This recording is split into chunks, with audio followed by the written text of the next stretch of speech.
Merci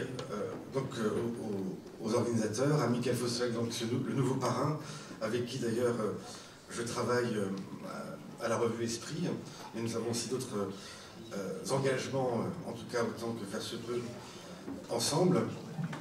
Alors je ne sais pas si on m'entend assez bien. Voilà, je me mets là. Bien. Alors, je vais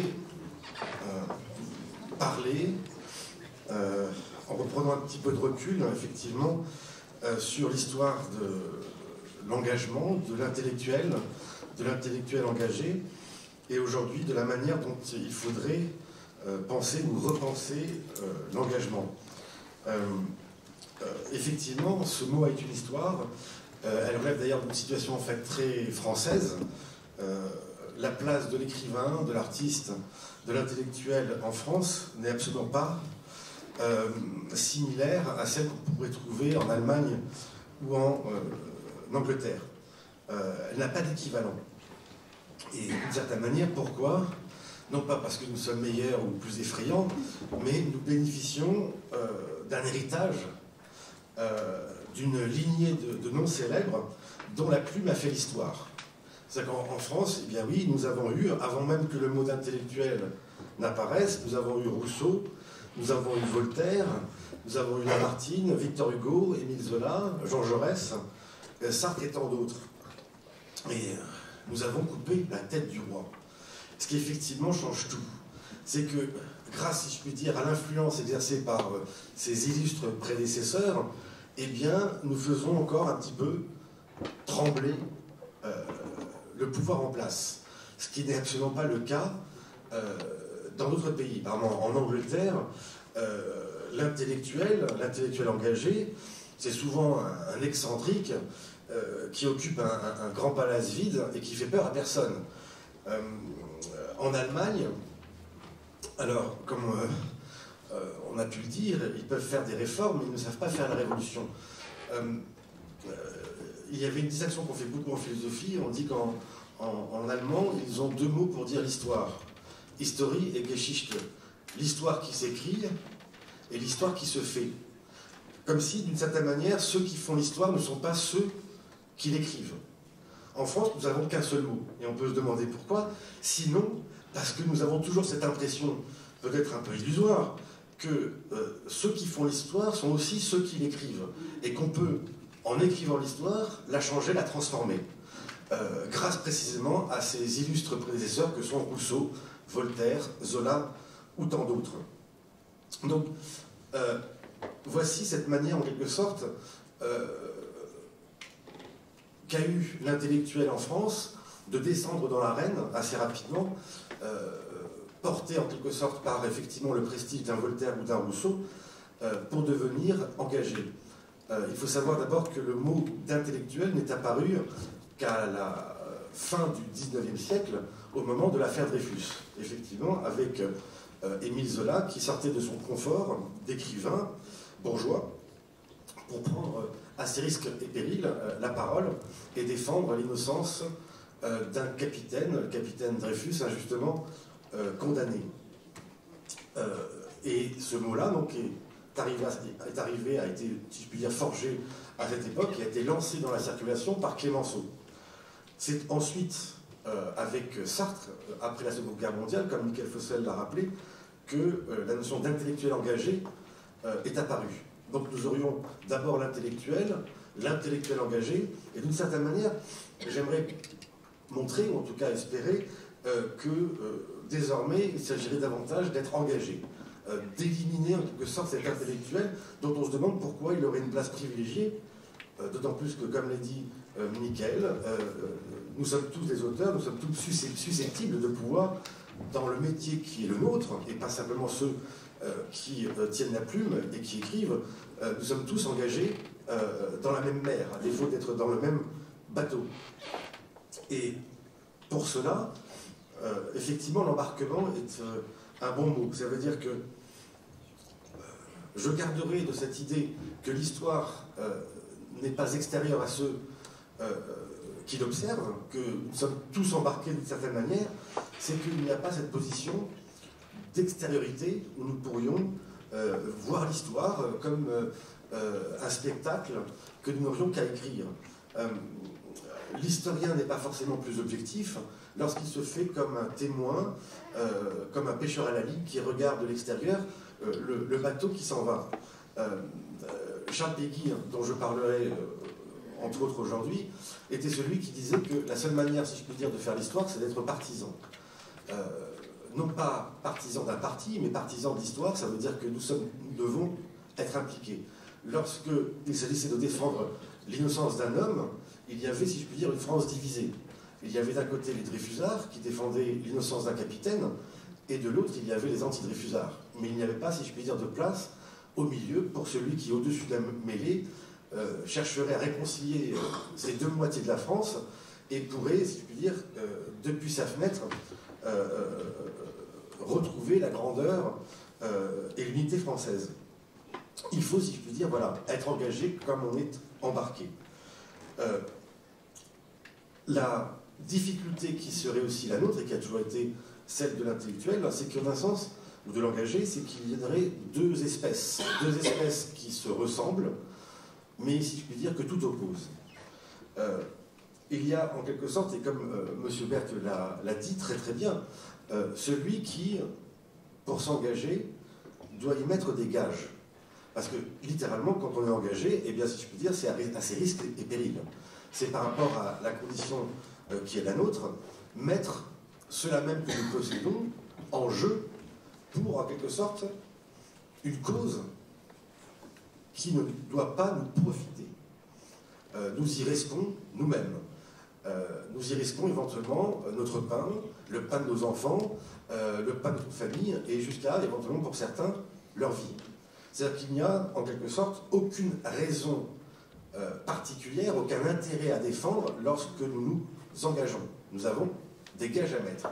C'est d'une certaine manière même l'inverse de ce que pouvait signifier au XVIIe siècle, quand le mot est apparu, le terme de soldat. Soldat, c'est celui qui reçoit une solde, à la base, qui va se battre pour un prince ou un État en échange d'un salaire, d'une solde. Eh bien, d'une certaine manière, l'engagé, c'est celui, en quelque sorte, qui doit y mettre des gages et qui a beaucoup à perdre et pas grand-chose à gagner. Ce qui faisait dire que, avec Péguy ou avec Sartre, l'intellectuel, c'est celui qui s'occupe de ce qui ne le regarde pas. Et pour cette raison que cela ne le regarde pas. Donc, au fond, et je vais essayer de le montrer, c'est une manière, en quelque sorte, de contredire une certaine lecture marxiste, quand bien même il y a beaucoup aussi à apprendre de cette lecture-là, qui consisterait à dire que nous n'œuvrons ou nous n'agissons qu'en vertu de nos intérêts propres, qu'il n'y a que des classes, des intérêts de classe, et que lorsque nous nous battons que au service des intérêts qui sont les nôtres. Ce qui est important, c'est précisément que dans ces moments où nous nous engageons, eh bien, d'une certaine façon, nous trahissons à la fois notre classe, nous trahissons nous-mêmes et tous les intérêts qui sont les nôtres. Ceux qui se sont engagés, par exemple, dans l'affaire Dreyfus, avaient tout à perdre, au départ. C'est ceux qui étaient, en un sens, prêts à mourir, effectivement, pour leurs idées. En cela est véritablement l'engagé. Il a tout à perdre, et c'est en cela aussi que Péguy n'aimait pas le terme d'intellectuel. C'est-à-dire que lui-même, qui était un Dreyfusard, alors même qu'on disait de lui qu'il était un intellectuel, le disait, les intellectuels n'engagent rien sinon leur tête. Ce sont en un sens des corps bien nourris, hein, et qui n'engagent que leur tête afin de prendre la parole, et éventuellement même d'ailleurs de bénéficier d'un éclat et d'une aura supplémentaire grâce à cette prise de parole, quitte à obtenir même une place en politique grâce à cette cause défendue. Et là, vous avez cette autre espèce, si je puis dire, d'engagé, d'intellectuel. Le contraire du premier, c'est celui précisément qui reçoit des gages, qui reçoit des intérêts, qui profite en quelque sorte de la cause défendue. On pourrait tout à fait dire de celui-ci que ce n'est pas un intellectuel engagé, mais d'un intellectuel à gage, comme on parle d'un tueur à gage. Et il faut reconnaître qu'aujourd'hui, on ne sait pas très bien de quelle espèce est fait l'écrivain ou l'intellectuel qui nous parle aujourd'hui. D'autant plus lorsqu'il se fait un spécialiste de l'indignation. Ça veut dire que dès lors qu'on se fait spécialiste de ces causes-là, eh bien, on incarne une fonction dans la cité, dans la société, et d'une certaine manière, c'est une manière de vivre de cette indignation. C'est-à-dire qu'il faut toujours supposer, en quelque sorte, que nous devons nous engager depuis la situation à chacun qui nous a été faite, depuis le métier qui nous a été fait. Quand on est médecin généraliste, quand on est sénatrice ou tant d'autres, c'est, si je puis dire, une place qui nous a été faite avec un salaire, avec des intérêts à défendre, et nous sommes prêts, à partir de cette situation particulière, de voir qu'il y a une contradiction entre ce que nous faisons et bien une cause qui nous dépasse, dont nous voyons, si je puis dire, que notre propre métier peut la contredire. C'est-à-dire qu'il y a une sorte de contradiction entre le particulier, on pourrait dire, et l'universel, et que dans le métier que nous faisons, nous pouvons le faire à nos propres dépens, et non pas, en quelque sorte, à nos services. Donc voilà deux espèces d'intellectuels, ou deux espèces d'engagement, l'un qui serait, si je puis dire, le contraire de l'autre. Et en tout cas, c'est ce que je m'efforcerai de faire aujourd'hui, c'est comment les distinguer. Comme au temps de Platon, comment distinguer le philosophe du sophiste, ce sophiste-là qui précisément parle et parle de tout, moyennant argent, et qui du coup a tout intérêt à plaire à son auditoire sous prétexte ou en se drapant quelque sorte d'une autorité ou d'une cause universelle prétendue. Donc voici, au fond, voilà, le problème qui est le mien, c'est que lorsque je parle, je ne sais pas si ça me profite ou si je puis dire, j'ai à y perdre. Et que ça me semble le critère le plus implacable d'un bon engagement ou d'un bel engagement, que de savoir, si je puis dire, s'il y a un sacrifice à faire. Pour le dire encore autrement, je ne crois pas justement que le terme d'intellectuel soit bien choisi. Peggy, c'est précisément celui qui a refusé cette fonction d'intellectuel pour être avec le peuple, travailler dans un métier particulier. Donc il a été journaliste, il aurait pu très bien être grand universitaire, il aurait pu très bien avoir une prébande d'argent, une petite carrière, mais d'une certaine manière, il n'y avait pas de risque pour lui. Et dès lors qu'on est ainsi bien placé, eh bien, on a beaucoup de mal, en quelque sorte, à prendre de tels risques jusqu'à compromettre sa famille elle-même. Autrement dit, pour pouvoir défendre une cause, il ne faut pas être très intelligent. D'où le terme intellectuel qui me semble très peu approprié. Et le dire, lorsque je me suis engagé avec tout le cœur, la passion, l'indignation dans une cause qui n'était pas la mienne, il fallait bien être un peu imbécile. J'ai été un imbécile et le peuple est imbécile. C'est-à-dire qu'il est le seul, en quelque sorte, à pouvoir défendre une cause contre ses propres intérêts. Et en cela, il faut beaucoup de courage, mais pas beaucoup d'intelligence. Pour défendre la justice ou la vérité, il faut être un peu imbécile. Puisque précisément, c'est rater sa vie. Enfin, je veux dire, rater sa vie, encore faut-il s'accorder sur ce que veut dire réussir ou rater sa vie. Mais d'une certaine manière, c'est ne pas profiter de cela pour pouvoir construire sa propre carrière. Et c'est en cela que les figures qui ont fait l'histoire ont été illustres aussi en cela même qu'ils ont fait le sacrifice de leur propre carrière. Un Jean Moulin était quelqu'un qui avait une autorité, qui était au pouvoir et qui, en quelque sorte, s'est démis de ses propres intérêts pour pouvoir résister. Le colonel Picard, l'affaire Dreyfus, c'est celui qui, colonel, a bien vu qu'il y avait une vérité à dire, qui a découvert l'innocence de Dreyfus et qui ne pouvait pas ne pas se sacrifier à la cause, contre lui-même. Donc voilà des figures, ou Zola, effectivement, qui là s'est risqué en lançant ce j'accuse, et qui a en quelque sorte perdu, et dont on dit d'ailleurs qu'il aurait pu être mort assassiné. Aujourd'hui,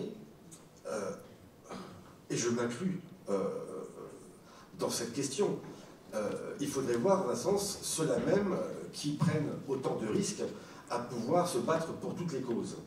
Une, c'est déjà bien. Donc, y a-t-il, ce serait une des questions, aujourd'hui, des intellectuels et des intellectuels engagés? Il me semble que, justement, la seule manière de pouvoir le repenser, c'est de mettre de côté l'intellectuel pour ne garder que l'engagé. Qu'il y a des engagements particuliers, des engagements individuels, mais qui doivent, en un sens, qui doivent se faire de partout, depuis la situation particulière de chacun. Et que là, désormais, aujourd'hui, l'intellectuel n'a pas forcément un rôle privilégié. Je prendrai, et peut-être que je reviendrai sur l'affaire Dreyfus, mais je parlais de la Révolution, et que c'est en un sens grâce à cela que l'intellectuel ou l'engagement ici peut faire encore trembler un petit peu les autorités, c'est qu'effectivement, l'histoire de France voudrait qu'un certain nombre d'écrivains, d'auteurs, aient pu ébranler l'autorité en place, même la monarchie. Mais posons-nous une question. Qui a fait la Révolution? S'il y a une Révolution française, et dans un sens qui voulait déjà être porteuse d'universel, c'est que d'une certaine manière, tout le monde devait être engagé d'une manière ou d'une autre. Que cela ne devait pas profiter à une certaine classe. Ça veut dire que, encore une fois, il ne faut pas lire la Révolution tout de suite comme étant une révolution de classe. Comme si je puis dire, cette révolution, parce qu'elle a profité ou parce que la classe bourgeoise en a bénéficié, il ne faut pas dire pour autant que cela a été une révolution bourgeoise et que chaque acteur de l'histoire ne puisse agir qu'au nom de ses propres intérêts. Il faut croire, si je puis dire, qu'il y a suffisamment d'imbécilité dans ce monde, suffisamment de passion, pour que nous puissions agir contre nous-mêmes, contre les intérêts qui sont les nôtres. Et c'est ce qui me semble aussi s'être passé avec la Révolution. Quels sont les acteurs de la Révolution française? Eh bien, je dirais, c'est tout le monde.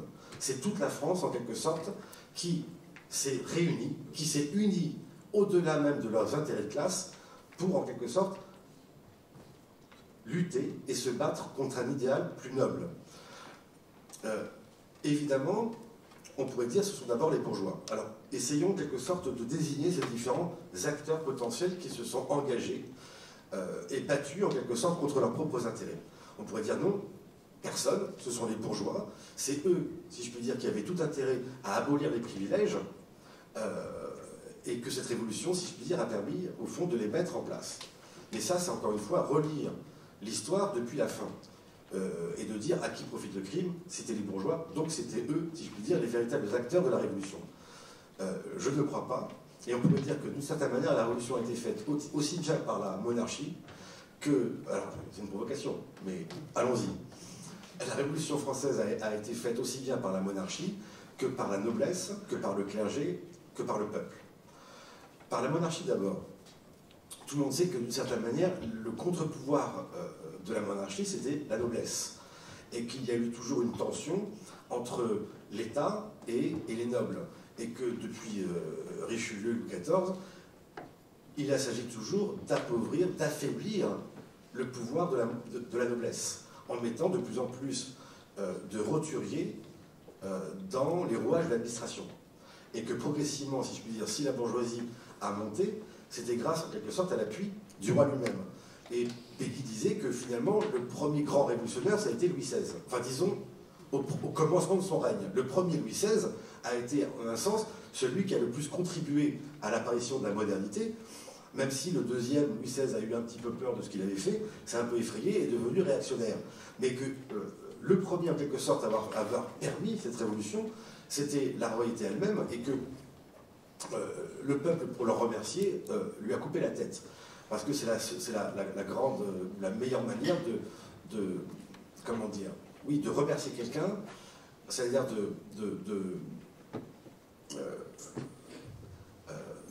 comment dire, donner, de rembourser sa dette à quelqu'un, lorsqu'on a une créance, c'est de tuer le créancier. Le plus souvent, c'est ça. Hein. On est en dette vis-à-vis de quelqu'un, et bien, la meilleure façon de se débarrasser de sa dette, c'est de tuer celui à qui on la doit.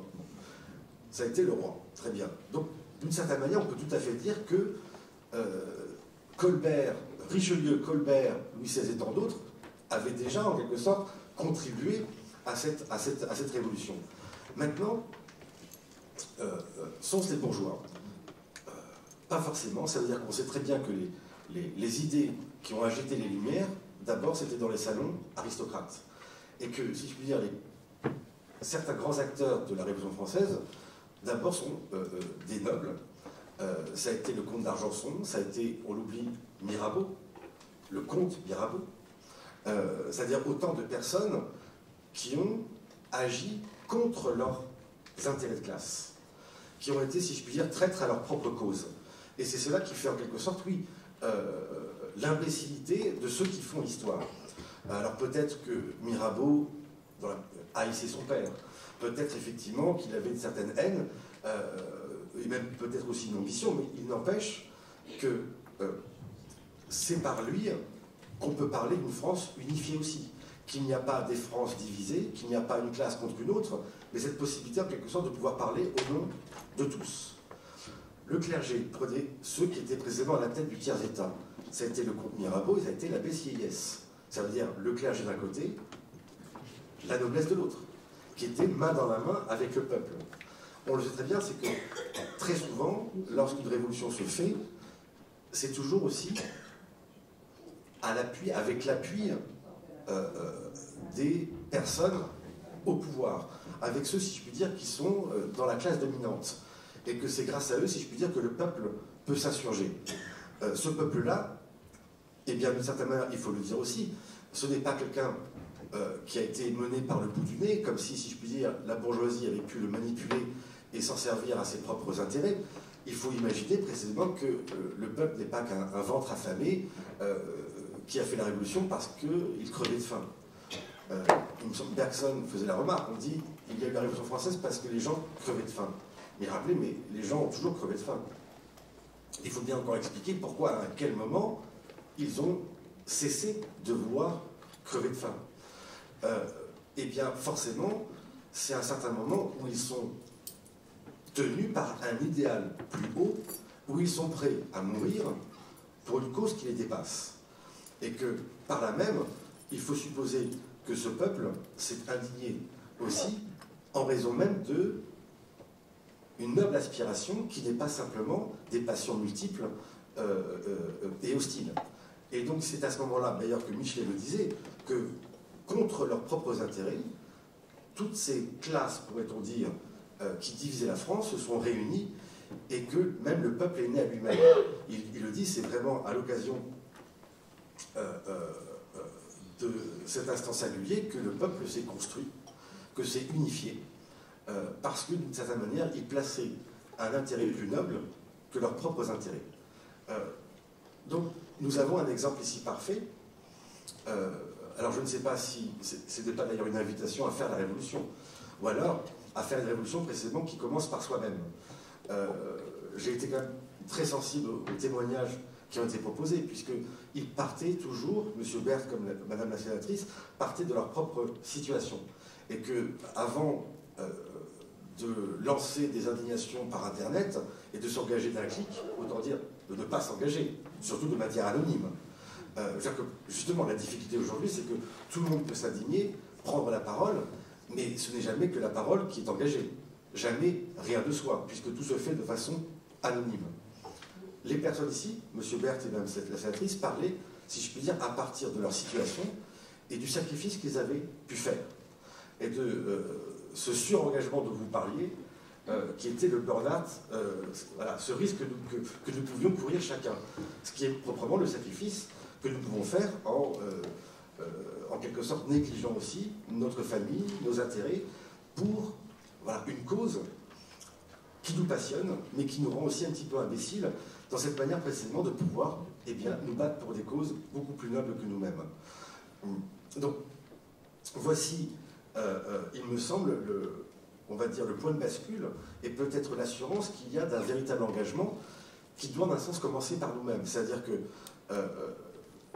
je ne vois pas d'autre révolution d'abord que la révolution morale, c'est-à-dire une révolution qui porte par soi-même et par l'exemple qu'on peut fournir. Il serait difficile d'attendre que la société change ou d'attendre des politiques qu'ils changeassent le monde avant de faire quoi que ce soit. Et qu'il n'y a pas justement à attendre, mais qu'il faut commencer par soi. Et que vous verrez que toutes les grandes initiatives ou toutes les grandes transformations sociétales ont commencé, si je puis dire, de manière très particulière à partir d'initiatives qui étaient non politiques. La politique n'a fait ensuite, si je puis dire, que prendre le relais encourager un mouvement qui lui préexistait pour, si je puis dire, le pousser un peu plus loin. Mais il faut savoir que voilà, toutes les grandes initiatives, tous les véritables engagements qui ont pu ébranler la société ont toujours été faits au risque et péril de ceux qui s'y engageaient d'abord et qui prenaient précisément un risque pour cela. D'où la difficulté, c'est que tout engagement d'abord se fait à ses risques et périls. Le problème, c'est qu'à mesure qu'on gagne une cause, eh bien, on en tire un profit certain. Au début, on va dire, par exemple, prenez les Dreyfusards, ils avaient tout à perdre. Jean Jaurès a perdu ses élections à cause de l'affaire Dreyfus, à cause de l'innocence qu'il défendait du capitaine Dreyfus. Mais à mesure que la bataille, si je puis dire, devenait de plus en plus favorable aux Dreyfusards, eh bien, évidemment, il y a eu d'ailleurs de plus en plus de Dreyfusards. Il y a eu de plus en plus de combattants de la dernière heure. C'est-à-dire des gens, en quelque sorte, à qui ça pouvait bénéficier. Et là, vous voyez que l'engagé peut lui-même, tout d'un coup, se transformer en son contraire, un tueur à gages. Quelqu'un, en quelque sorte, qui, au début, était prêt à mourir pour ses idées, et qui, chemin faisant, progressivement, commence à vivre de ses idées. Il ne meurt plus pour elle, mais il s'aperçoit en quelque sorte qu'il peut en vivre. Et qu'en cela, il n'y a plus d'engagement possible, vous voyez, il y a quasiment une trahison à sa propre cause. Et que là est le risque de tout à chacun. Ça veut dire que ce par quoi j'ai commencé, diviser deux espèces d'engagement, eh bien, c'est un risque qui est à l'intérieur de tout engagement possible. Et que on peut tout à fait imaginer qu'à notre âge, n'ayant rien à perdre, nous pouvons nous engager, mais qu'arriver à un certain âge, on va dire 10 ou 20 ans plus tard, ayant gagné par exemple quelques combats, Michael Fossel ou tant d'autres, eh bien, nous bénéficions tout de même d'un prestige, d'une autorité, d'un crédit, sur lequel nous pouvons désormais nous asseoir, pour pouvoir, en un sens, après, tirer profit, tirer parti de toute la bataille que nous avons menée. Voilà le grand risque pour Péguy, de tous ceux précisément qui se battent pour une cause qui le rendait très prudent quant à la notion d'intellectuel. C'est que, et ça, je me permets justement de résumer cette belle phrase qui était la sienne, tout commence en mystique et tout finit en politique. Ça, c'était le malheur de tout engagement. Et par mystique et politique, eh bien, d'une certaine manière, on peut exactement les définir par ce dont j'ai parlé. Qu'est-ce que la mystique? C'est être prêt à mourir pour. Qu'est-ce que la politique? Alors évidemment, il entend ici la politique politicarde. Mais la politique, pour lui, c'est non pas mourir pour ses idées, mais vivre de ses idées. Pourquoi? Parce que tout d'un coup, on devient un parti, on se défend au nom d'un parti, et on se défend, et on défend le parti lui-même et les intérêts du parti. Ce qui fait que on doit imaginer que tout engagement, malgré tout, doit se faire dans une situation particulière qui est en contradiction avec les intérêts qui sont les nôtres.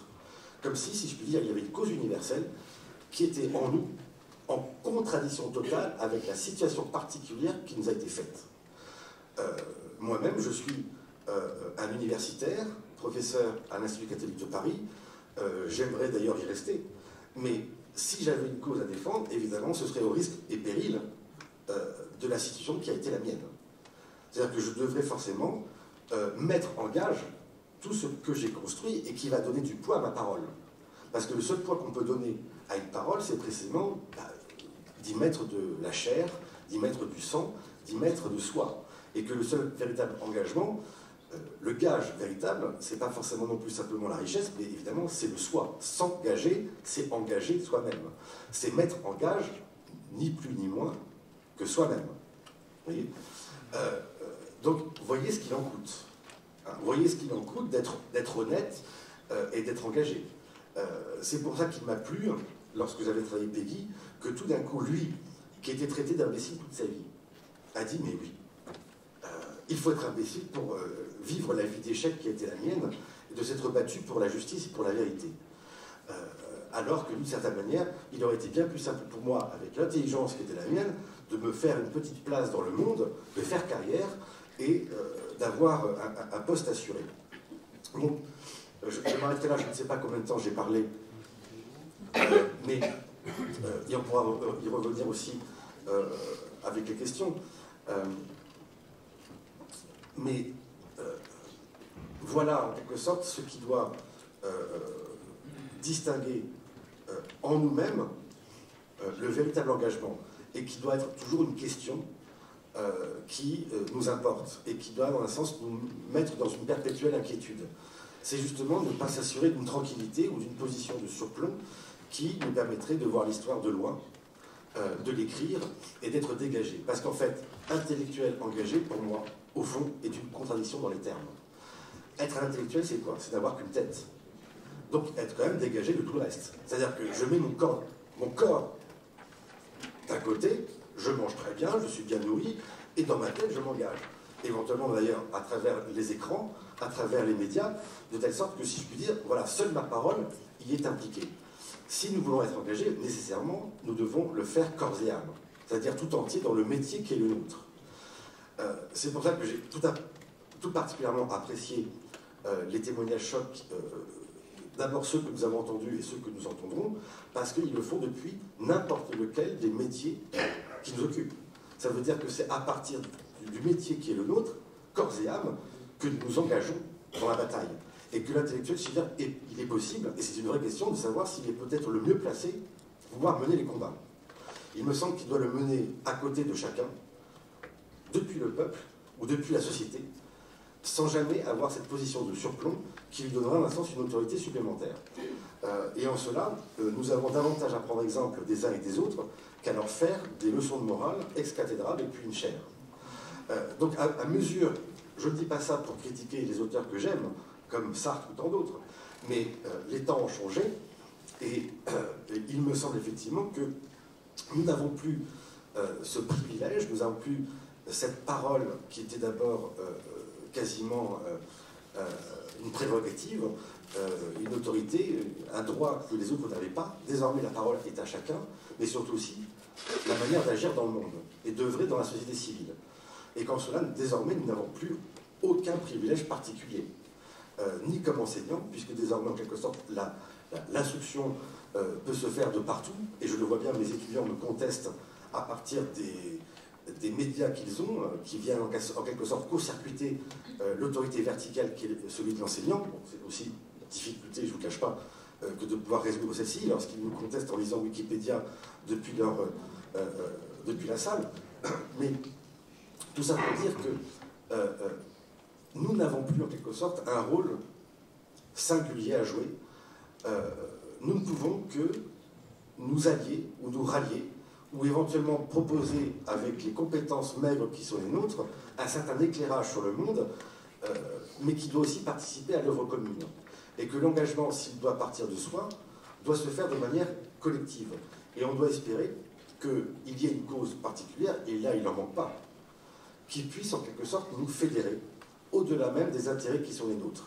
Et que ces coups d'éclat, eh bien, il faut presque les espérer.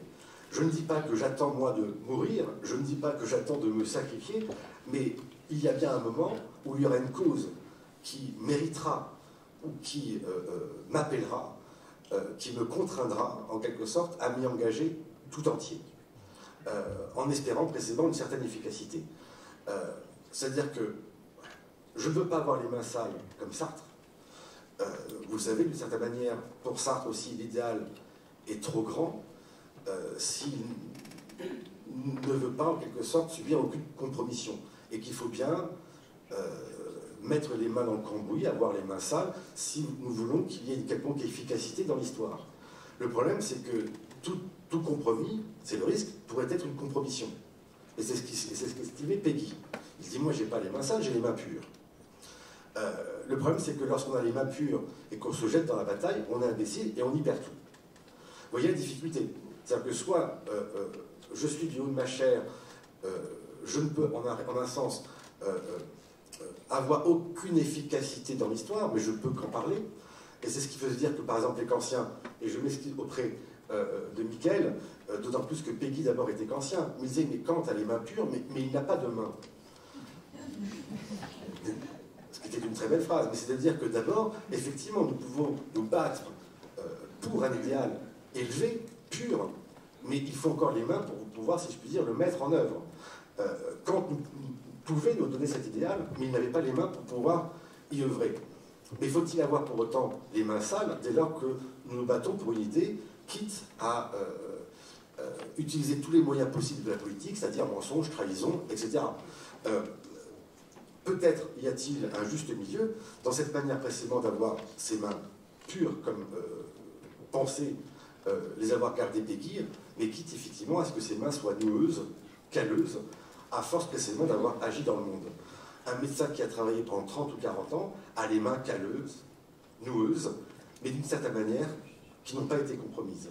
Et c'est par tout ce sacrifice, et ça tombe très bien, c'est par tout ce sacrifice qu'on peut espérer en quelque sorte que cette idée extraordinaire, mais trop élevée d'abord, puisse rentrer dans le monde, s'insérer dans le tissu de la société pour agir. Et par là, il faut croire en quelque sorte que nous puissions encore être acteurs de l'histoire, que l'histoire ne se fait pas sans les hommes qui la font. Et c'est par tous ces engagements individuels. On doit s'apercevoir à quel point un homme peut avoir une influence considérable sur le cours des choses, pour autant précisément qu'il incarne son idée. Une idée n'est rien, si je puis dire, lorsqu'elle n'est pas incarnée. Et une idée qu'on prend au sérieux, comme le disait Péguy, eh bien, une idée qu'on prend au sérieux, ça fait une révolution, ni plus ni moins. Voilà, je vous remercie.